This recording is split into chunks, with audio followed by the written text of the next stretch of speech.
Hey, good evening, YouTube. This is Mike West again. Listen, we're going to talk about Tiffany Haddish today because she's kind of been in the news about getting arrested for DUI and stuff like that. But why is she doing this? Okay, we all want to know why, right? Well, most people want to know why, and they just don't know. They want to know why she's acting the way she's acting. And things like that. So we're just going to take a look at a couple of things really quick to give you the why, why she's acting the way she's acting, why she, drinking, having all these DUIs and stuff like that. So luckily I got her birth time and all that good stuff and her birthday. So we're going to take a look at it quickly to see why she is acting the way she's acting. We all go through different, cycles in life. So right now she's going through a very, I would say, difficult cycle. All right. Especially this year. Numerically, she's going through a 4 year. 4 years are very difficult. Okay. So you get a lot of restrictions, a lot of holdbacks and stuff like that. Sometimes you work a lot, you become a workaholic and you just work.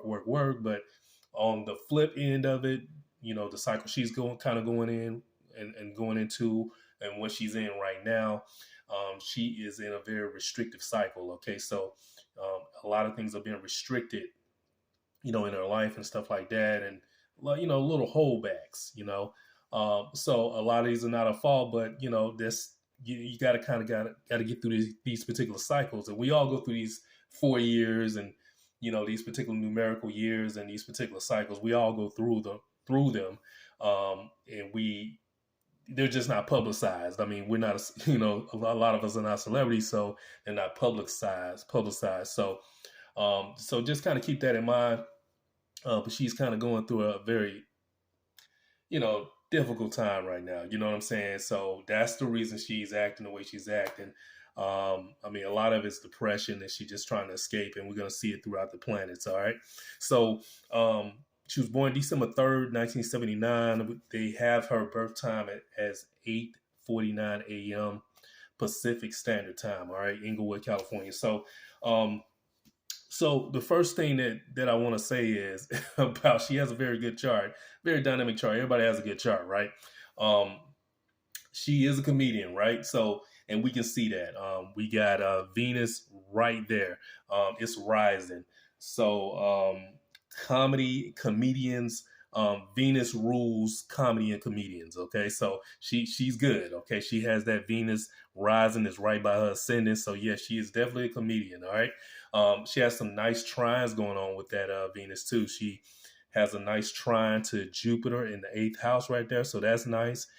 She also has a nice trine to Chiron and Vista down there in the 4th house. So, I mean, really good aspects when it comes to comedy. So yeah, she's a really good comedian, really good actor, of course.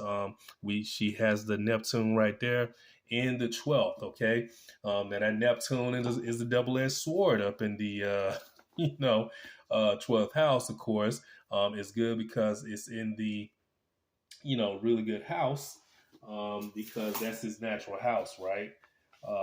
That is Neptune's natural house. And also Neptune is exalted, okay, in the 12th. So, and also in Sagittarius. So, I mean, that's, it, Neptune's in a really good spot, right? Really good place. That's why she's able to, act and also appear in films and comedy the way she is, okay? She has some really good aspects with that. That is exalted. So when you got a planet exalted, you can use that planetary energy to further your life and to extend your life and live a great life. However, it does have a flip side to it. Okay, so when you have Neptune in the 12th like that, you are prone to drinking a lot, alcoholism. Being alcoholic, drinking and driving, of course, and that's what she's, kind of been arrested for and been in the news for. So, it did, she was designed like this. Okay. And she has to basically kind of get that under control. When you have that particular planetary alignment in your chart, you have to focus in on your, your drinking and getting that under control because you are prone to it. I mean, you have a high likelihood of drinking and always drinking because it's an escape. Okay, so it's almost like she's trying to escape, and that's a natural state. That's what she's doing right now. But we're gonna look at some of the, transits and stuff like that to see why it's amplified.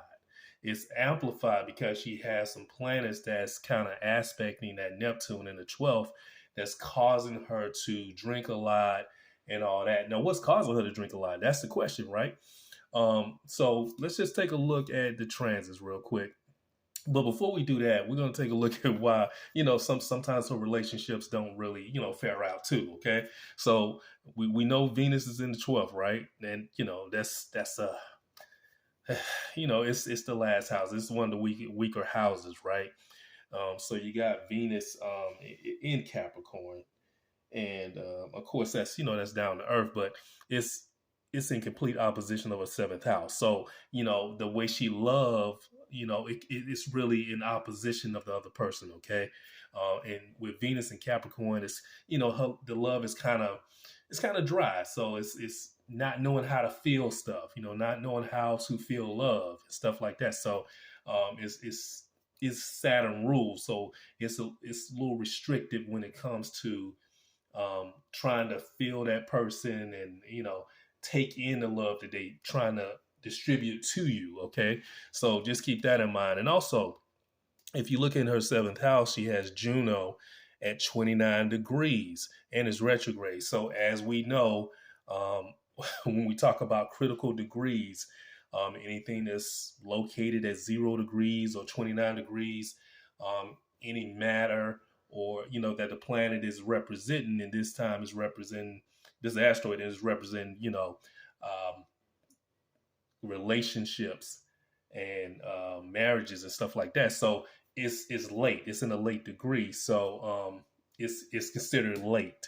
Okay, so it's a little debilitating. And also, it's retrograde. So you got the energy going backwards when it comes to the mindset of marriage. Since it's in Cancer, the mindset of nurturing the relationship. That the whole philosophy about nurturing a relationship is kind of, the thinking is backwards about it. Okay, so so those things you got going on with that. Okay, not knowing how to act and nurture in a relationship. So, so you got that going on. So, but the reasons why she's acting the way she's acting right now, and she has these events occurring, is more of her trying to, really escape or, trying to cope with what's going on in her life right now. Okay, so let's just take a look at the transits real quick, because that's gonna, kind of shine a little light on what's going on. Okay, so when looking at the transits, I mean, this is just right now, right? This video was 6:13 Eastern Standard Time. So, I mean, just kind of looking at the planetary alignments of what's going on right now, what's transiting. She has Mars as Sagittarius. Mars is in 19 degrees of Sag right now. All right. So, what's in 19 degrees of Sag in her chart? Her Neptune in the 12th. Okay. So, and what was she found guilty for? What DUI, right? So, and the 12th house is all about institutions. So, of course, institutions are what? Hospitals, jails, stuff like that. So she had to report there, courts. I mean, all those are institutions, right? So Mars is sitting on top of that, and Mars has a lot to do with criminal activity and being charged with something, some type of criminal activity or whatnot. But it's, so you see that's lined up today. Okay. And that was like 3 hours ago when she pled guilty, right? So the sun right now is at 28 degrees of Sag. It's in a 12th house as well. Now Mercury is retrograde right now, and that's why we're going to always come back to this. We're going to come back to it because it's retrograde right now. So new information is going to come out. So we're definitely going to be, kind of sitting back and looking to see what's going to happen, because we're going to have to repeat or review what's going on in her life. Okay. So, so right now, when you got all those planets that's occurring right now, and we all go through it too in our 12th house, you kind of go through a little depression. Okay. Especially when the sun is in the 12th. you kind of go through being, secluded and stuff like that. But the real reason why she's, drinking and stuff like that, if you look down here, you got Saturn. Saturn is in her second house. Now, the second house rules, your money, how you make your money, your possessions and stuff like that.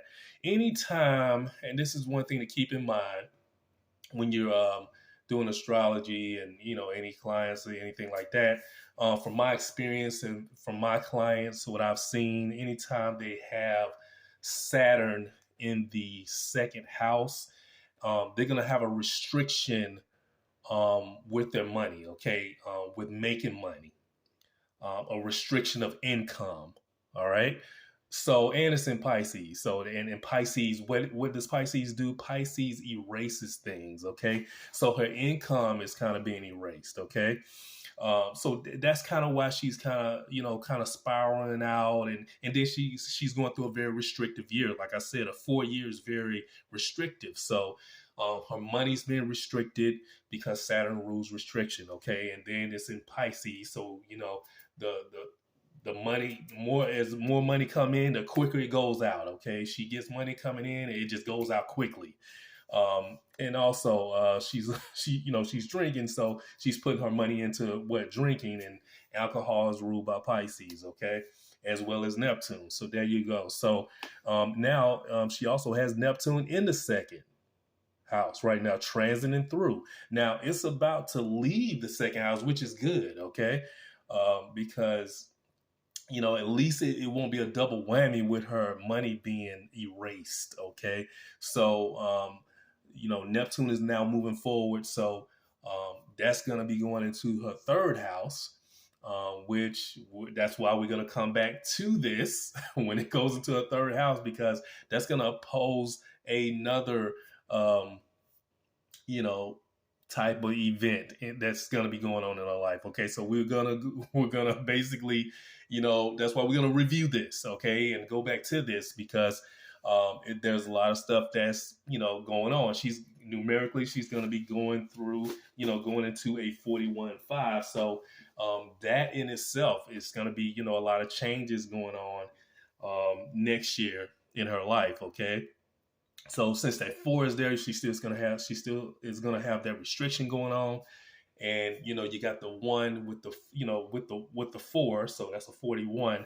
So that's gonna be about herself. So it's gonna be a lot of changes going on with herself, although she feeling restricted. Okay, so just keep that in mind.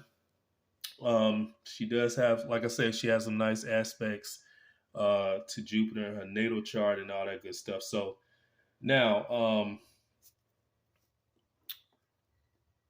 just going back to her natal chart real quick, just kind of looking at some stuff about, how she's acting or can interact in relationships. Now, with Juno right there, it's making a 137-degree aspect to her 12th house cusp. The cusps in astrology are very important. Okay, my teacher, she always told me, she was like, "Look, take everything into account," and she is totally right. Okay, you have to take everything into account. Okay, so you have to take the house cusp into account. I mean, especially when it's making a aspect like 137-degree aspect, which is a sesquiquadrate. Okay, that's basically an oriented square.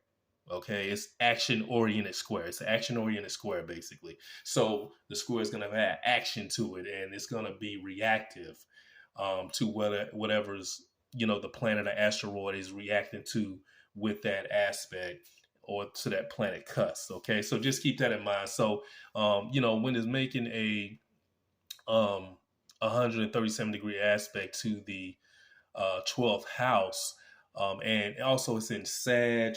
The ideas and philosophies about relationships can be very delusional. Okay, so her whole idea about how a relationship works can be very delusional, and when it doesn't work out, it's like, what the hell, you know what I'm saying? So that's kind of how she's thinking. So But just a little bit about what's going on with her. She's gonna be just fine. She's just going through a very I wouldn't say difficult. It's probably difficult to her, but it's very cyclical. Okay, this is a cycle. Okay, we all go through these particular cycles and periods in life, and this is the reason she's going through hers. But she's gonna get through it. Okay, that's a good thing. She's a good comedian. She just has to, focus on herself. And one of the things that I really would like her to do is to reinvent herself. She has to restructure herself, and one of those ways she can do that is to focus on her progressed moon. Her progressed moon um, is currently in her first house. It's at 10 degrees of Capricorn. So she's restructuring herself right now, and she's restructuring her life, which is what basically that four is all about numerically. It's all about structure, right? So she is restructuring her life. Even with that moon in Capricorn, she's restructuring. Okay, because Saturn is all about structure. Capricorn is all about structure. So she's restructuring her life, and that's what she needs to do right now is restructure it. But she's going to need some help restructuring her life. Okay, so um, one thing she can do is focus in on the trine with Chiron, her natal Chiron in the fourth, so she can tap into that energy if she wants to.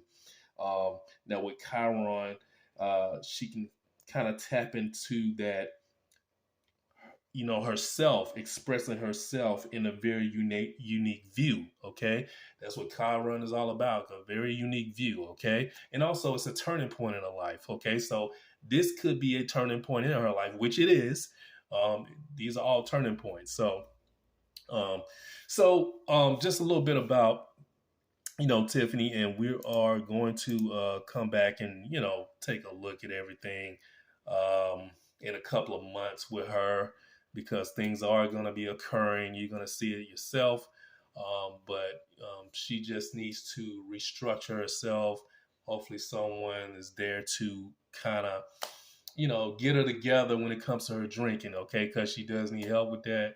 Um, and we can see that natally and also transit wise. So, all right.